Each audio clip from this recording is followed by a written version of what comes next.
Welcome back to Economics Learning. Today we discuss positive effects of population growth on socio-economic setup. First we discuss the rising population leads to increase the demand for goods and services. It means to say that in order to meet the increased demand due to rising population, the production activities flourish. More goods, the consumer goods as well as capital goods are produced, the employment opportunities are created, and ultimately the market is extended due to the pressures of investment and employment multipliers. The economies of scale are wrapped. The economies of large scale production are accrued, and the forward and backward linkage effects emerge as a result. The momentum of progress starts. Second point is with the help of increased manpower, the natural resources are utilized as the oil, gas, iron, coal, bronze, zinc, tin, and other deposits are discovered with the help of manpower. The social services like road, rail, water supply, water sanitation, educational and technical institutes, hospitals, old age houses, orphan houses, welfare organizations, epidemics and malaria eradication programs, and adult education programs can be initiated with the help of manpower. Third one is the rising population is the greater importance for the developed countries. Even the technological development is resulting in increased production of automobiles, computers, electronic equipments, aircrafts, and satellites, etc. To utilize such all or to avoid the excess capacity to rise or maintain the level of full employment, the labor shortage should not occur. In other words, the full employment can be maintained as the slow suggests if the labor grows in the same proportion to growth of capital and growth of output. Next, we discuss negative effects of population growth on socio-economic setup. If we analyze the situation which has emerged in developing countries, we find that rising population is serving as menace. Is it is evidence from the following facts. First one is when the population grows surpasses the growth of output, the per capita GNP will not increase if rise in per capita is accorded as a yardstick of improved standard of living. Then in the above case the standard of living of the masses will come down if it is obvious from the experience of the most developing countries where due to from the experience of the most developing countries where due to heavy population pressure and increased birth rate, the per capita income increased marginally, making majority of the population to live below the poverty line. We should not hesitate in saying that population in developing countries purely depicts the application of Malthusian theory of population, where the high birth rate is accompanied by increasing unemployment, epidemics, earthquakes, starvation, poverty, and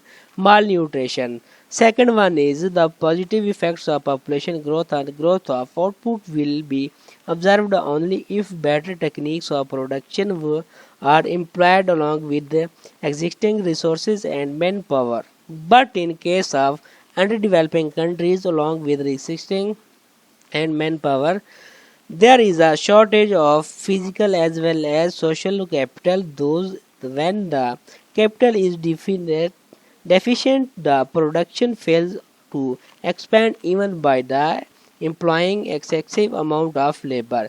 In the case of developing countries, third one is because of rising population, the increasing number of people are bound to get refuge in agriculture and traditional petty jobs.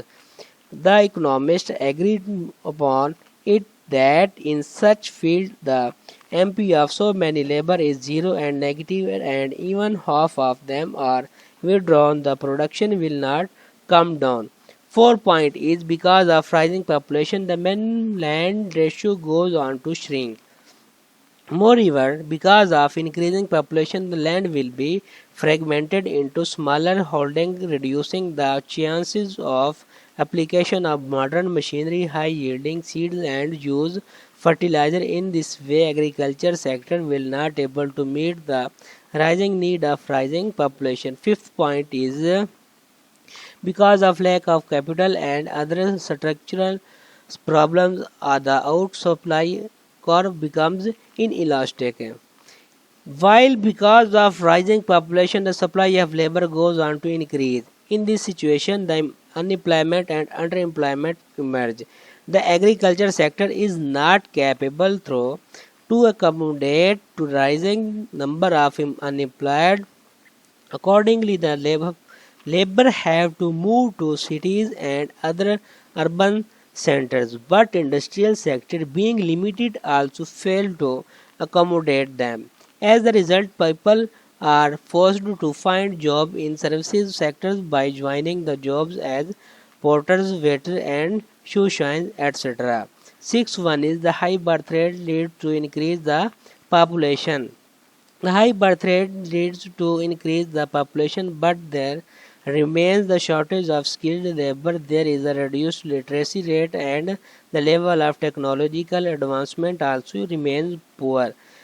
7 months is because of increased population. There is a greater increase in the demand for social capital like education, houses, medical services, roads, parks, water supply, and water sanitation, etc. But because of meager resources at disposal of poor countries, they cannot be provided to all the segments of the economy in the required number. Accordingly, in certain areas and localities, the social services are provided while some other are neglected. In this way, the unevenness develops in the society, which culminate in the regionalism, ethics, and sectarian feeling, etc. 8 1 is on the account of increased population, the number of infant and young people increases. As a result, the level of consumption rises while that saving decreases.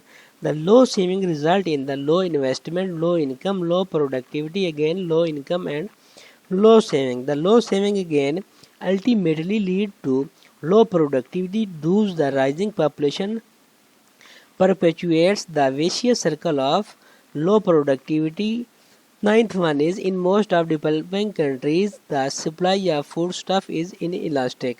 Whenever the people increases the demand for these goods will increase, resulting in inflation. To remove shortage of such goods and foodstuff, they will have to be imported. This will lead to the wastage of precious foreign exchange, which is already in short in case of underdeveloping maneuver. However, the poor countries are facing three major problems, that is budget deficit, inflation and deficit in balance of payments. Such problems are the result as well as the cause of rising population. Tenth one is because of increase in population, the ratio of dependent will increase. It means that the growing population will result in the increasing number of children. They will be big burden on the economy and do not contribute in national income of the country. 11th point is due to rising population, the environmental and ecological problems emerge. There is a noise, air and water pollution in urban areas.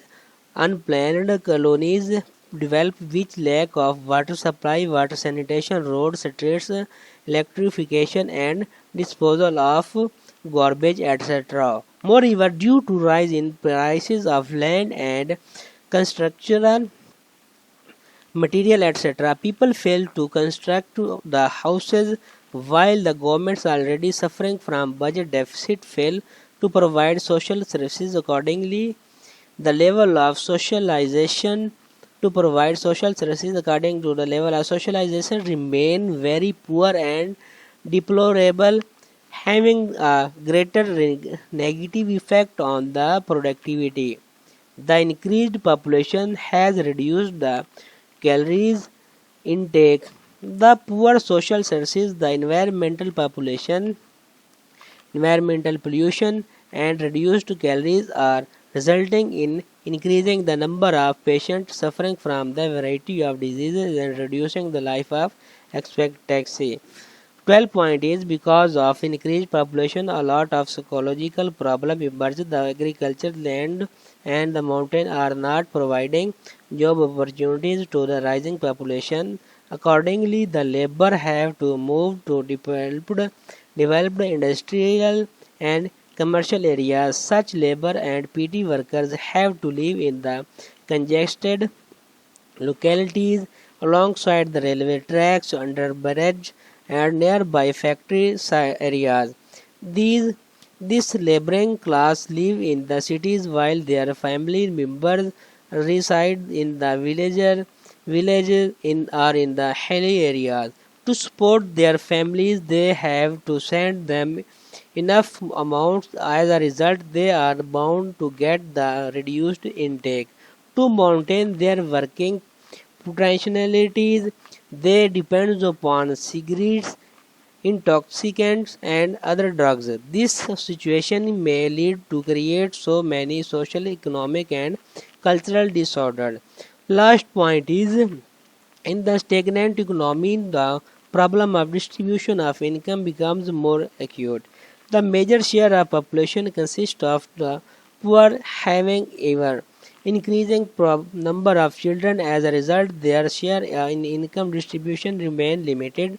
On the other hand, the rich class, less in number, having reduced children, have a greater command over resources, income, and consumption. The rich are found the conspicuous consumption spent lavishly on marriages and other social and religious traditions.